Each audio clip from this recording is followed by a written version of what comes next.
Amém. Dando continuidade ao nosso estudo de escatologia, nós iniciamos na semana passada falando sobre a expectativa da segunda vinda de Cristo. Nós olhamos para o passado em que Jesus Cristo veio, levou os nossos pecados, e agora nós olhamos para o futuro, aguardando o retorno prometido do Senhor. Todo o Testamento, nós falamos na semana passada, todo o Novo Testamento, ele fala sobre a vinda, a segunda vinda do Senhor Jesus Cristo. Nós passeamos na semana passada pelos Evangelhos, pelas Epístolas Paulinas, por Tiago, por João e pela Carta de Hebreus, pela Epístola de Hebreus também. E todas elas fazem referência à segunda volta de Jesus Cristo. E o nome que a gente dá de teologia de segunda volta de Cristo é o parousia. Lembre-se que você pode ser confrontado com o apóstolo Pedro lá no céu, com a chave da porta, e perguntar para você assim: qual é a senha para você entrar nos céus? E aí, se ele perguntar qual que é o nome da outra nome da segunda volta de Cristo, pode ser que você fique. Estou brincando, claro, né? Mas é a segunda volta de Cristo, também conhecida como parousia.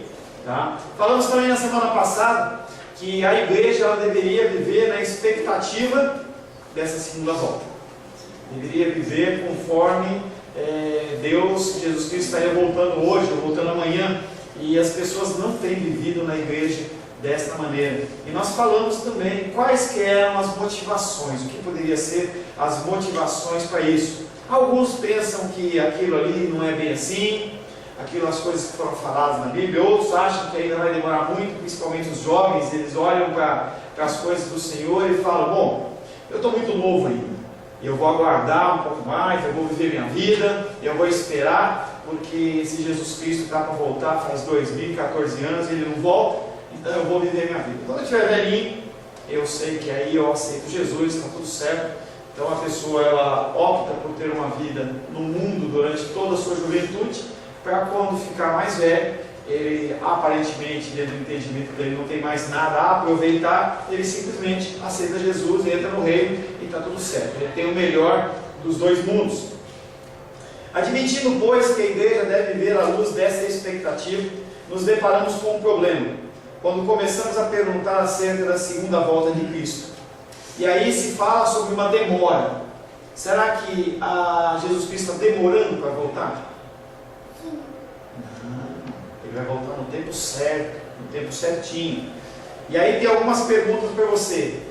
Cristo, ele predisse o seu retorno. Ele falou que iria voltar. E em alguns textos até dá a entender que ele iria voltar brevemente. Uma primeira pergunta: se ele previu e não voltou, será que ele estava errado?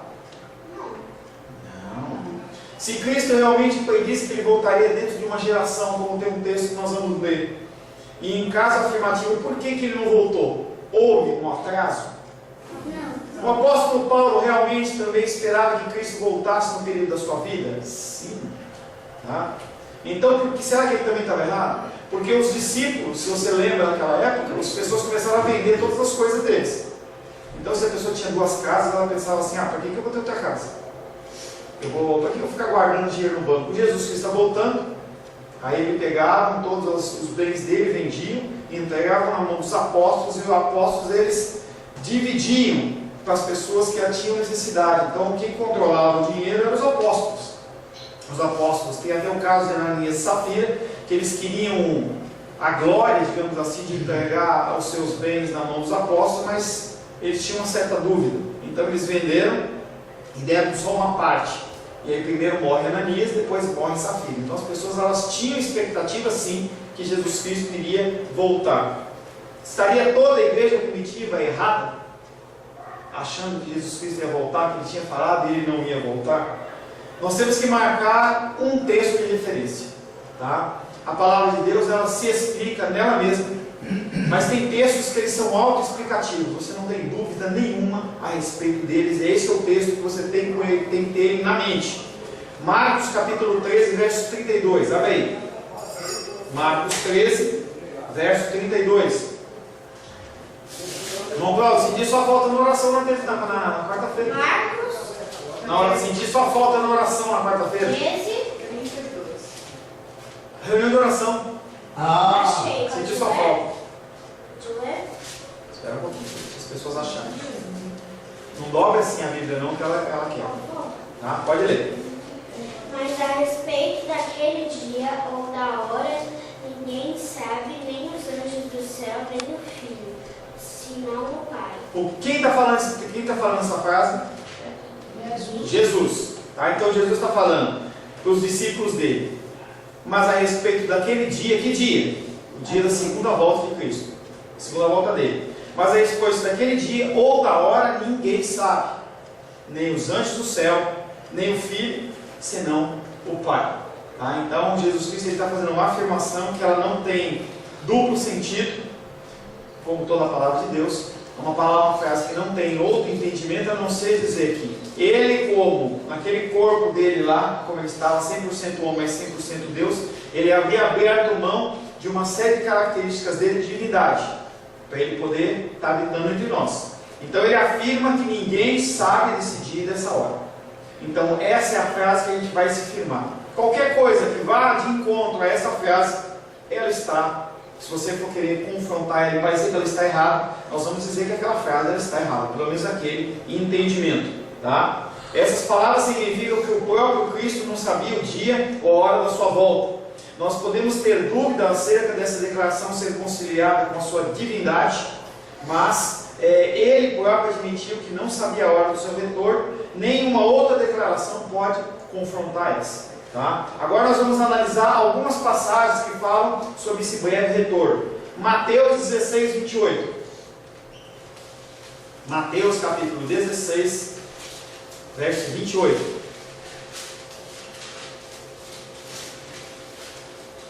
Pensei que o senhor ia dar carona para a Glendinha. Pensei que vocês iam dar carona para a Glenda, porque o Sebastião vai fazer a prova, não foi?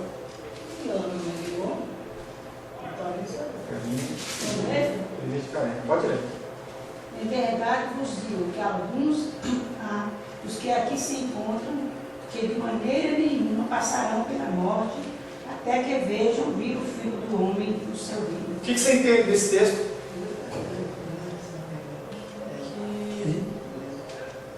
Que se ele não tiver escutado nem nada sobre a palavra de Deus, ele não vai de pé? Não. Em verdade vos digo que alguns há, ele está falando com as pessoas que estavam ali perto dele. Em verdade vos digo que alguns há, dos que aqui se encontram, que de maneira nenhuma morrerão, passarão pela morte, até que vejam vir o Filho do Homem no seu reino. Mas aí morreu todo mundo, pastor. Essa é a pergunta, entendeu? Não dá a entender que as pessoas que estavam ouvindo ali iriam ver o que? Aí é o detalhe, a interpretação que a Rosário deu e muitas pessoas dão sobre a segunda volta de Cristo, mas ele não está falando sobre isso. Agora nós vamos analisar esse texto, tá? Conforme seria de esperar, as interpretações dessa passagem são muito grandes. Alguns sustentavam que Jesus falava aqui acerca da segunda volta de Cristo, mas quando a gente compara com a primeira frase que a gente falou de Marcos, você vê que não bate uma coisa com a outra. Então ele está falando de qualquer coisa menos disso. Então a gente tem que entender o que é ver o Filho do Homem no seu reino. O X da história é esse. Será que o Filho do Homem no seu reino é a segunda volta? Segura aí.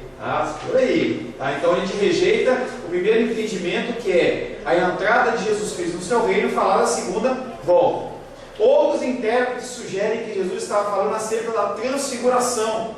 Houve o advento da transfiguração no monte. Lembra? Estava ele, estava Pedro, estava João, estava Tiago também?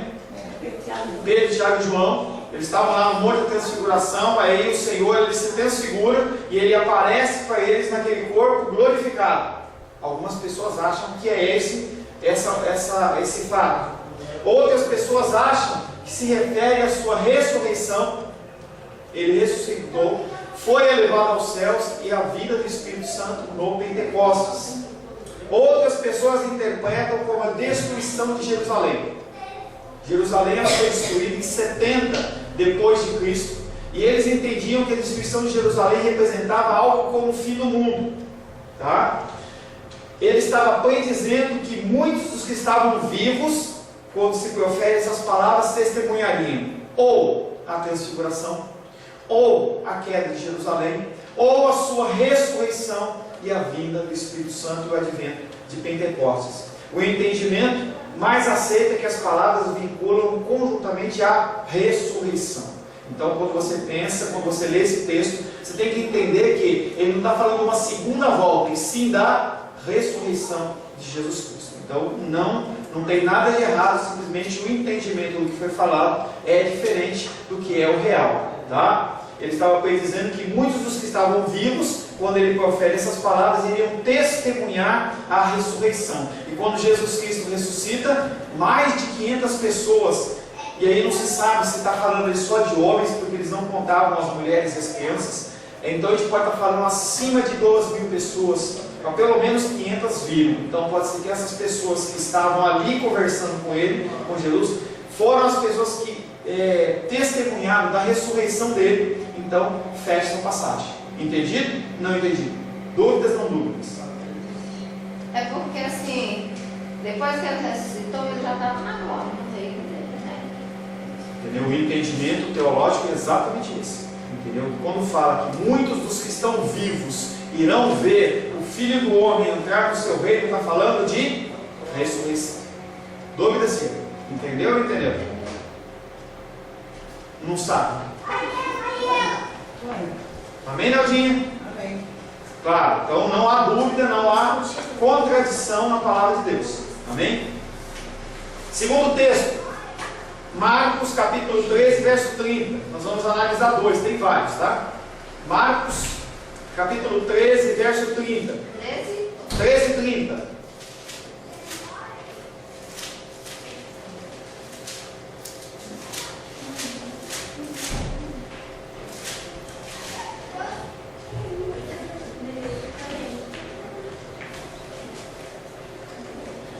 Obedece. Não pode descer. Vem aqui. Não, vou fazer escatologia. Quem pode ler? Marcos 13, 30. Em verdade vos digo que não passará esta geração sem que tudo isso aconteça. O que ele está falando? Passa, querida. Não dá a entender também? Hã? Em verdade vos digo que não passará essa geração sem que todas essas coisas aconteçam. É a segunda volta de Cristo. Quando a gente olha para a frase inicial, que a gente marcou de Marcos, então não é a segunda volta de Cristo. E aí ele fala, em verdade vos digo que não passará essa geração sem que todas essas coisas. Que coisas? Vamos ler Marcos para descobrir que coisas. Mateus, Marcos 13. Marcos. Nós lemos Marcos 13, você leu Marcos 13 e 30. Tá? Vamos ler do 28 em diante. Aprendei, pois, a palavra da figueira. Quando já os seus ramos se renovam e as folhas brotam, sabeis que está próximo o verão. Assim também vós, quando virdes acontecer essas coisas, sabei que está próximo às portas. Em verdade vos digo, não passará essa geração sem que tudo isso aconteça. Ou seja, é mais para trás um pouquinho. Vamos olhar mais para trás. Verso 14. Vamos ver que coisas são essas. Quando, pois, virdes o abominável da desolação situado onde não deve estar, e aí é o anticristo dentro do reino, do templo. Deixa eu só fechar a porta.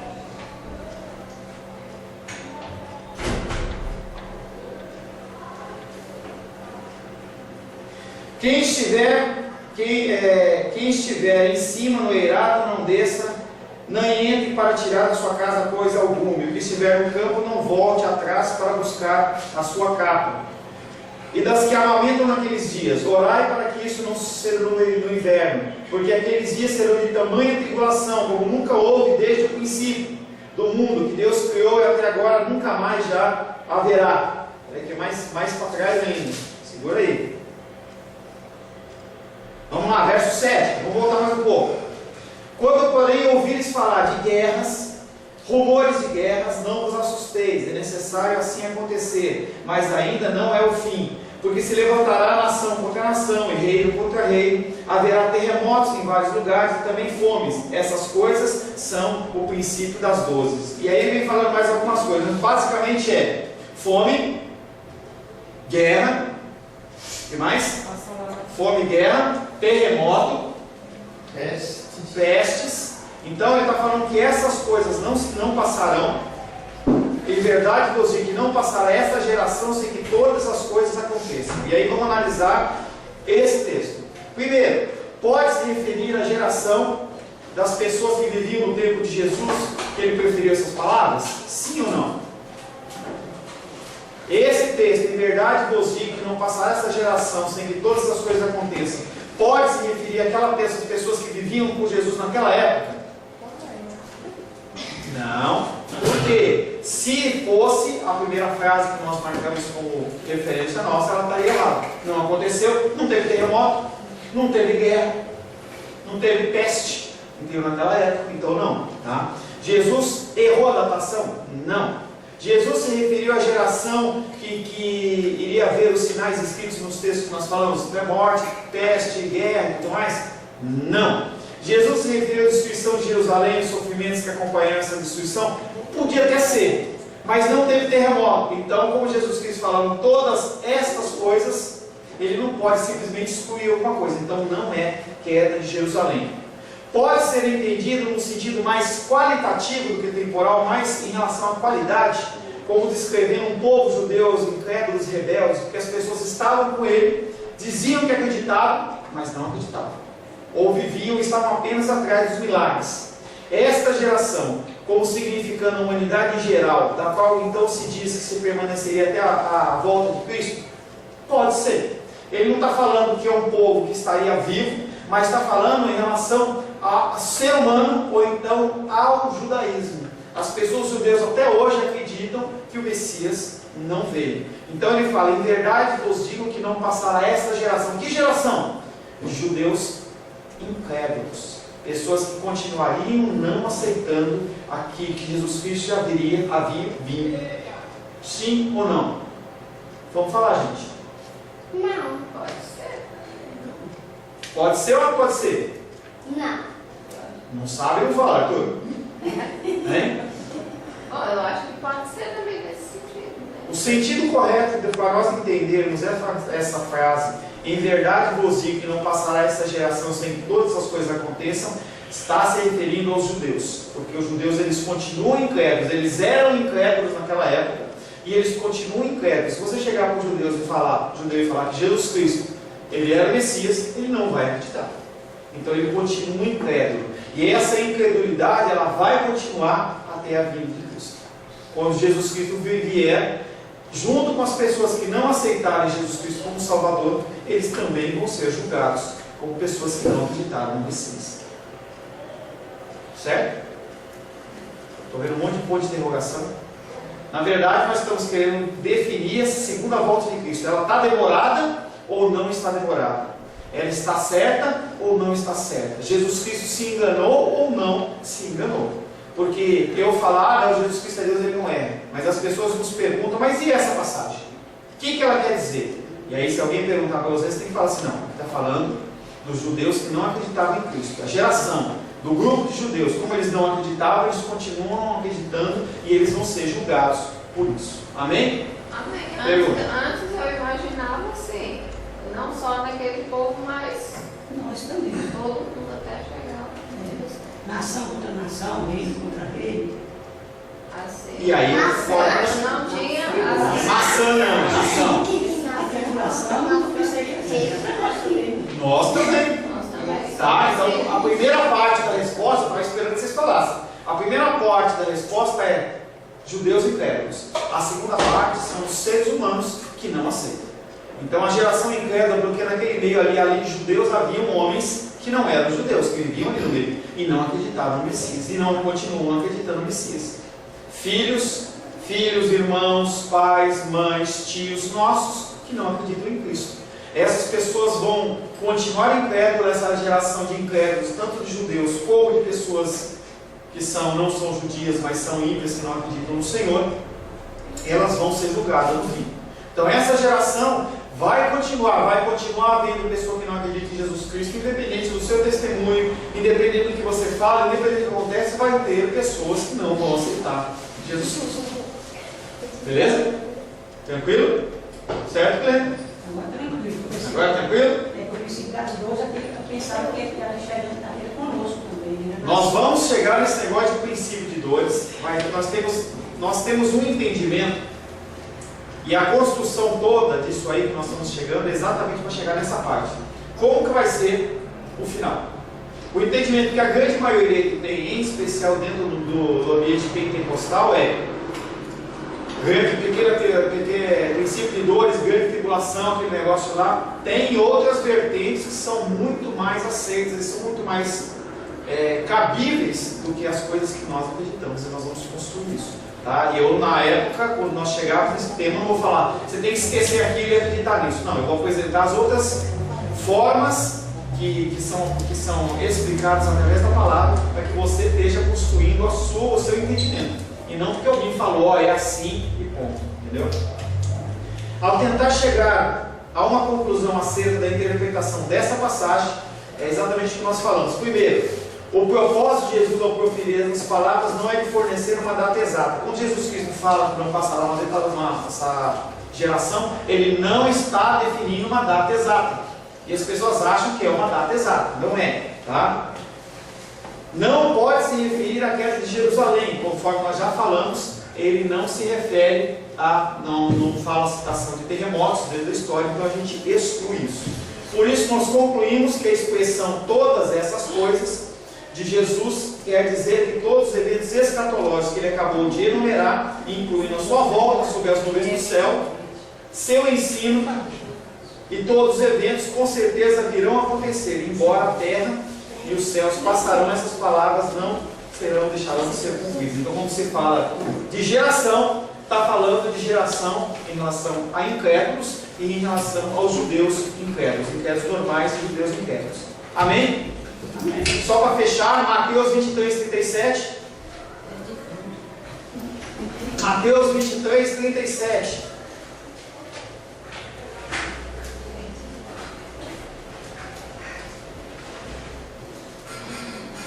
Dois?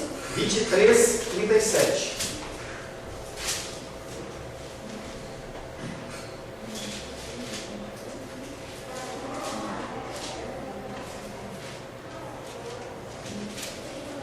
Pode ler. Pode ler. Jerusalém, Jerusalém, que mata os profetas e apedreja os que te foram enviados. Quantas vezes quis eu reunir teus filhos, como a galinha junta os pintinhos debaixo das asas, e vós não os que teis. Não quisestes. Tá? Então esse versículo de Mateus, ele vem fechando esse pensamento nosso. Ele está falando dos incrédulos. Ele tentou, ele falou, ele tentou, mostrou através de sinais e maravilhas, tal, e o povo não quis. Jerusalém, Jerusalém, que mata os profetas e apedreja os que te foram enviados. Quantas vezes eu quis reunir os teus filhos, como a galinha junto os seus pintinhos debaixo das asas, e vós não os quisestes. As pessoas não querem Jesus Cristo. E aí às vezes a gente olha e fala assim, Jesus te ama. Mas na verdade Jesus pode até amar a pessoa, mas a pessoa não ama. As pessoas não querem Deus. As pessoas não querem Jesus. Eles querem ter a vida deles dissoluta, ter o dia a dia deles. Eles não querem ser incomodados. Então, em momentos que tem uma luta, uma dificuldade um pouco mais acirrada, eles acabam correndo para o sobrenatural. Mas é o mesmo caso daqueles judeus que iam atrás de Jesus por causa da multiplicação de pães. Não tem diferença nenhuma. A gente fala de Jesus Cristo, mas as pessoas não querem Jesus. Tem uma coisa que um pastor uma vez falou bem forte, que não está na Bíblia, entendeu? Um pensamento que ele externou, que eu em parte concordo com ele. Que se no fim dos tempos o inferno é lotado de gente lá, teve julgamento e tudo mais, Deus for lá, bater na porta do inferno, pode dizer, bater na porta do inferno e falar assim, quem quer sair? Poucos vão querer, talvez ninguém queira, porque as pessoas querem continuar vivendo nos seus desejos. Porque a gente pensa em inferno como um lugar em que você vai estar dentro de um caldeirão e o diabo vai estar te cutucando. Mas um grande entendimento que as pessoas têm, que os teólogos têm sobre o inferno, é que você vai estar entregue aos seus próprios desejos. Naquele lugar você vai ter os seus desejos sendo satisfeitos como a sua carne, você nunca vai se satisfazer.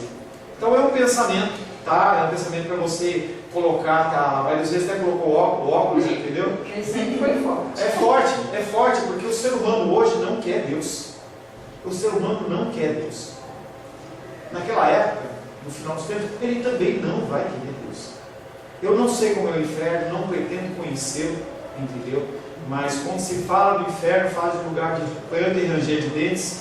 Eu lembro que eu vi um filme uma vez, que também não é bíblico, mas nesse filme, uma moça se suicidou. Não é um filme cristão, não tem base cristã, mas aquela mulher se suicidou e ela foi colocada num lugar que era um inferno, digamos assim, em que ela ali vivia os últimos momentos da vida dela, toda a eternidade.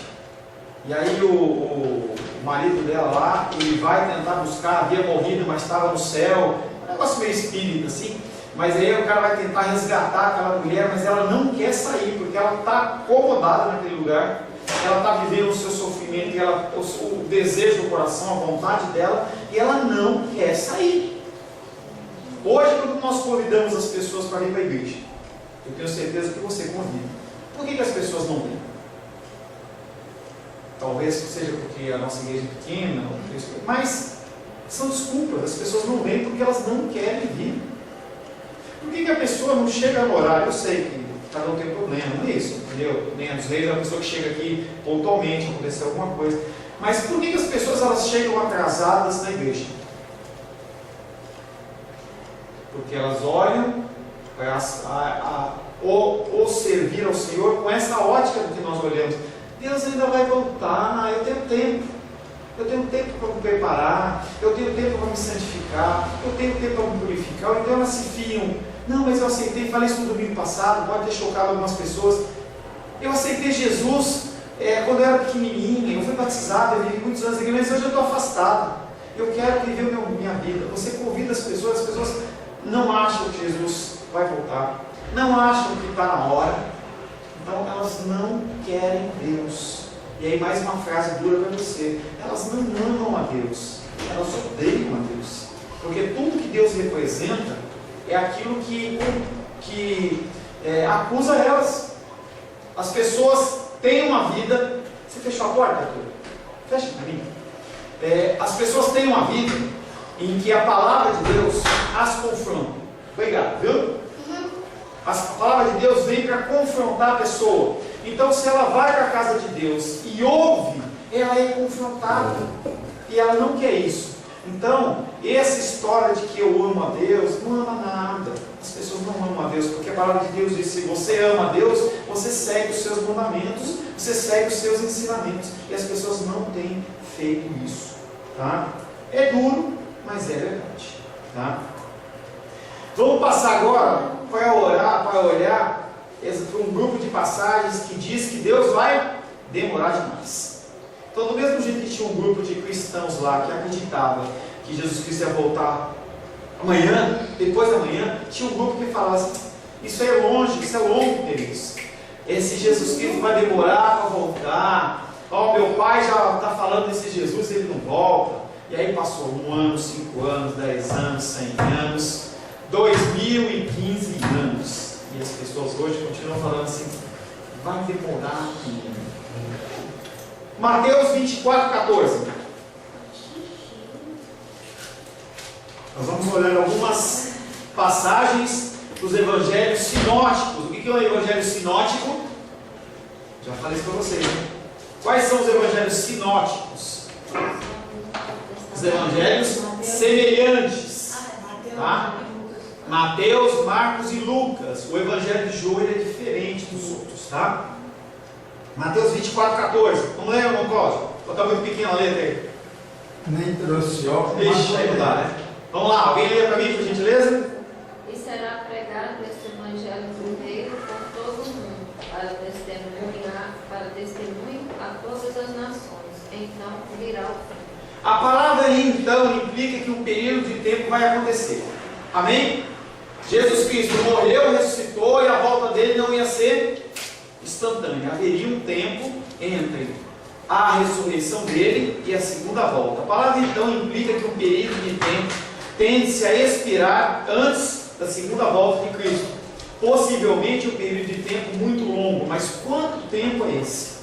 Primeira coisa que nós temos que voltar naquela frase: ninguém sabe a época, o período, a gente só tem os sinais. A gente tem apenas os sinais. No mesmo sentido, vem as palavras de Jesus que ele falou na casa de Simão, do leproso, depois de ter sido ungido por uma mulher anônima. Marcos 14, 7.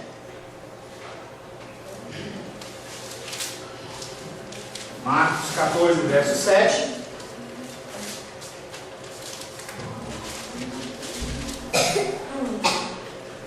Porque os pobres sempre os tendes convosco, enquanto quiseres fazer-vos bem, mas a mim nem sempre me tendes. Tá, então mais uma passagem que diz que vai ter um período de tempo. E aí uma passagem que nós já lemos, que é Marcos 13, 7. Quando, porém, ouvides falar de guerras e rumores de guerras, não vos assusteis, é necessário assim acontecer, mas ainda não é o fim. Então, quando acontecer esses sinais, as pessoas são loucas para adivinhar a data da volta de Jesus. Pastores, profetas, pessoas, eles falam que tiveram revelação que Jesus Cristo iria voltar e que vai acontecer, mas teve guerra. Aí a pessoa: não é agora. Não é, porque ele está falando que vão acontecer essas coisas, mas ainda não é o fim. Várias parábolas de Jesus transmitem esse pensamento similar. Em Lucas 19, você não precisa abrir, a ênfase da parábola é de que um homem saiu da sua terra, um fidalgo, um príncipe, saiu da sua terra, deixou que as pessoas estivessem cuidando da terra e falou assim: eu vou resolver os problemas e depois eu volto. Outro texto, Mateus 25, 19, abre aí. Parábola dos talentos. Nós vamos ler algumas passagens que nos alertam exatamente em relação a esse tempo que vai haver.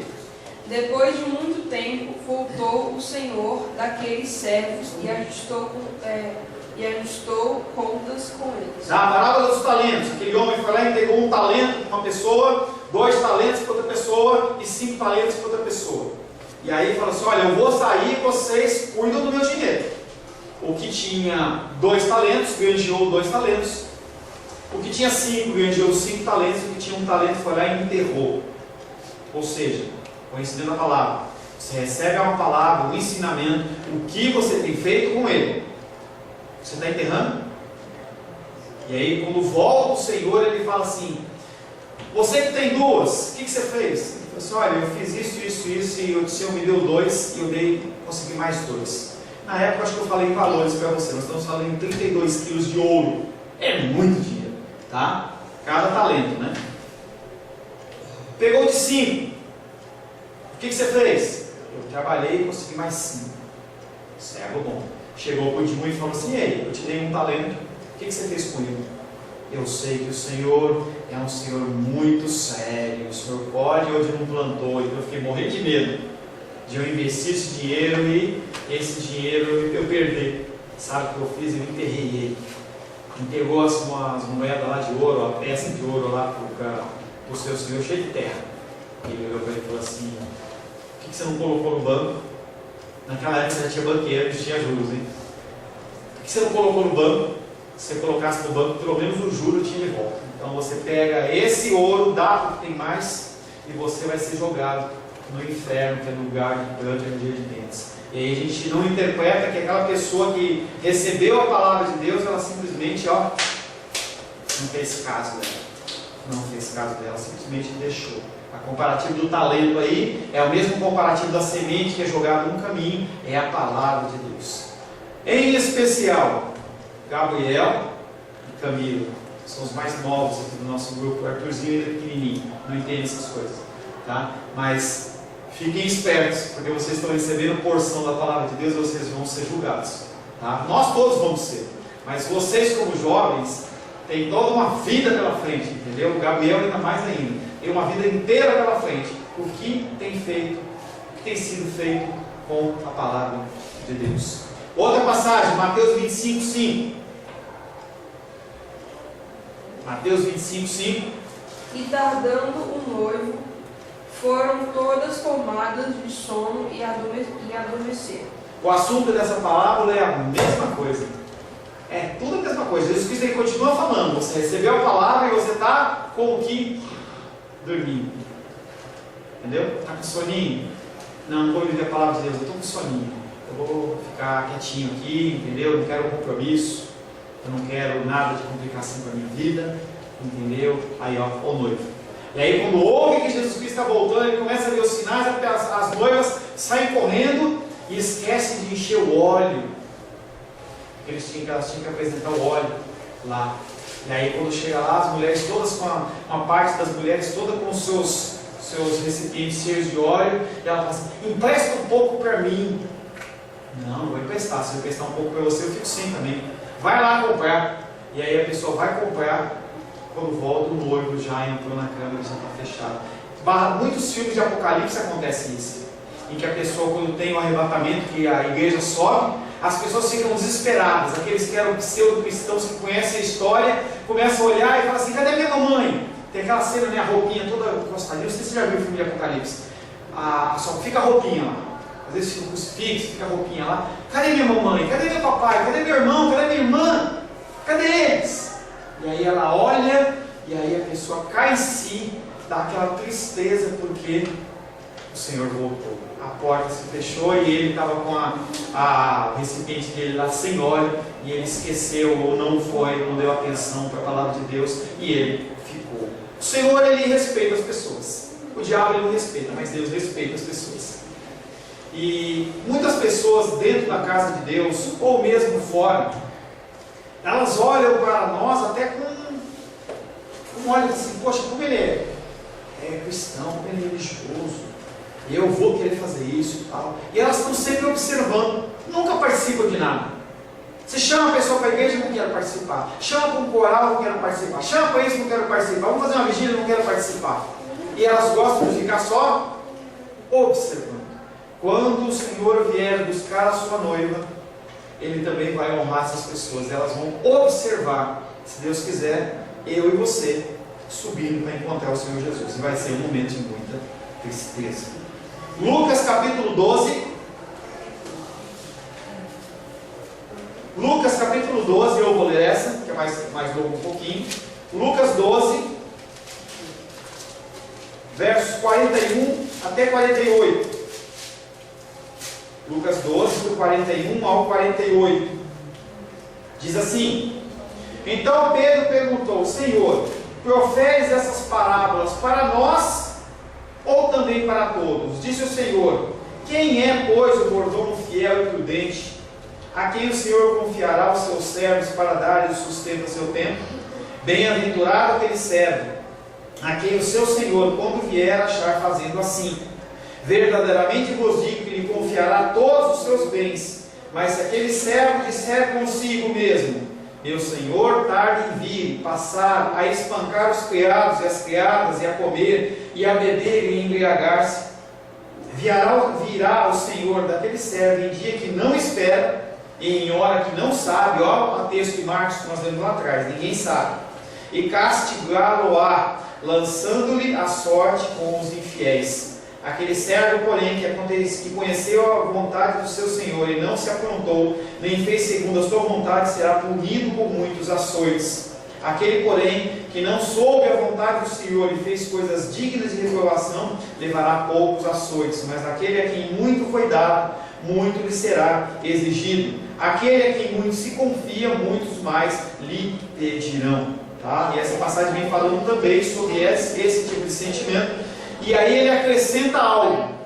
Você está na igreja, você está ouvindo a palavra de Deus, o que você tem feito com isso?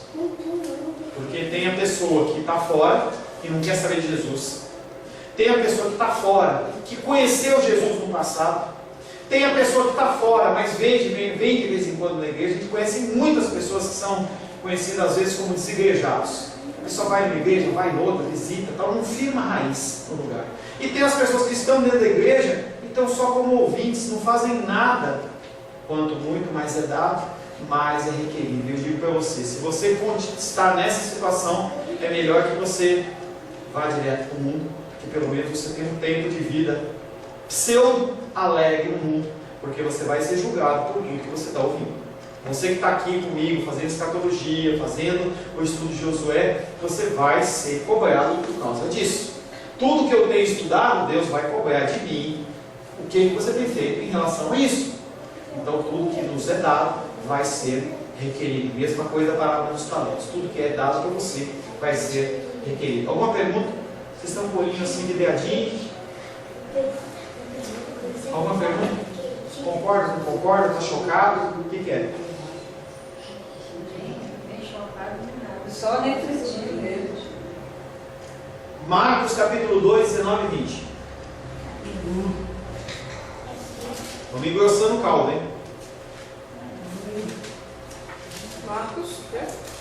Marcos capítulo 2, verso 19 e 20.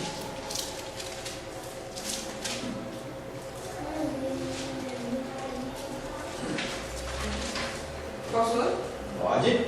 Respondeu-lhes Jesus: porém, podem porventura jejuar os convidados para o casamento, enquanto o noivo está com eles? Durante o tempo em que estiver presente o noivo, não podem jejuar. Fechou? Dias virão, contudo, e que lhes será tirado o noivo, e nesse tempo jejuarão. E aí, nesse tempo, as pessoas começaram a perguntar assim: por que os discípulos de João Batista jejuam e os seus discípulos de Jesus não jejuam? E aí ele fala assim: poderia as pessoas que são mais próximas a mim, ao noivo, jejuar enquanto está tendo festa? Não, eles vão jejuar depois, entendeu? Porque haverá um tempo em que eu serei afastado deles, e aí eles jejuarão. E o jejum aqui não é simplesmente falar de você se abster de alimentos, e sim de procurar ter uma vida reta, correta. Está falando de mim e de você. Jesus Cristo ele já foi, já ressuscitou, e novamente ele pergunta: o que nós temos feito com o nosso tempo? Você não nasceu apenas para nascer, comer papinha, aprender a comer, ter dentinho, começar a estudar, namorar, casar, trabalhar, ficar velhinho, cuidar dos netos, morrer. Você não nasceu só para isso. Isso é parte da sua vida. O propósito maior seu aqui na terra é adorar e glorificar ao Senhor. Em Mateus 13, ele fala da parábola do joio e a parábola do trigo. E as pessoas ficam loucas na igreja para tirar o joio. A gente, se você lembra, um comentário fala assim: agora Deus vai fazer uma limpeza na igreja. Já ouviu isso? Deus vai fazer uma limpeza na igreja. A palavra de Deus não está dizendo isso. A palavra de Deus está dizendo que nós vamos conviver tanto joio como trigo, pessoas que são convertidas como pessoas que não são convertidas. Por quê? Primeiro, porque Deus mudou. Segundo, que pode ter pessoas nesse meio que podem se converter e ter mudança de comportamento. Terceiro, porque vão estar lá, entendeu? E nós somos pessoas que vão ser julgadas pelo Senhor e vão dar testemunho, porque eu ouvi, estava dentro da igreja, lembra que eu falei isso? Tem um grupo de pessoas que estão dentro da igreja e não fazem absolutamente nada, não querem participar de nada, não querem ter entendimento de nada. E para elas é um ato religioso, como João Batista lá e falava para eles: por que vocês estão querendo vir se batizar? Quem ensinou vocês a fugir da ira vindoura? Muitas pessoas estão na igreja para fugir da ira vindoura. Então eu venho, eu sei que eu tenho que vir na igreja no domingo de manhã, 9 horas, fico das 9 às 11 e pouquinho, entendeu? Venho domingo à noite, às vezes eu venho no culto de oração, então é isso que eu tenho que fazer. O resto, a minha vida, eu faço o que eu quero. Não é bem assim não, tá? Não é bem assim. Você pode ser joio no meio do trigo. E naquele momento em que o Senhor tocar a trombeta, os seus anjos eles vão vir retirar o joio, retirar o trigo, e o que sobrar de joio vai ser amarrado em feixes e vai ser jogado fora para ser queimado. Baseados nesses pronunciamentos que nós acabamos de ver, podemos concluir com certeza que Jesus deixou a possibilidade de que ia haver tempo, um tempo longo, que a gente não sabe quanto que é, porque o meu tempo não é o tempo de Deus, o teu pensamento não é o pensamento de Deus, então simplesmente nós temos que viver como se ele fosse voltar amanhã. Eu faço a citação de uma música, que nós temos que amar-nos ao próximo como se não houvesse amanhã. Acho que John Lennon cantou isso, o Renato Russo do Legião Urbana cantou isso, e nós continuamos vivendo como se houvesse sempre mais tempo. Volto a perguntar mais uma vez: você ligou para alguém essa semana perguntando como ela estava? Feche seus olhos. Senhor, em nome de Jesus, queremos louvar, adorar e bendizer o Teu nome. Agradecer ao Senhor, porque o Senhor continua nos dando uma oportunidade de nós nos consertarmos. Se estamos vivos, se estamos aqui, é porque o Senhor continua permitindo, Senhor, que nós nos consertemos perante os Seus caminhos. Que o Teu Espírito Santo possa nos constranger para que nós não sejamos encontrados naquele dia como joio em vez de trigo. Em nome de Jesus. Amém.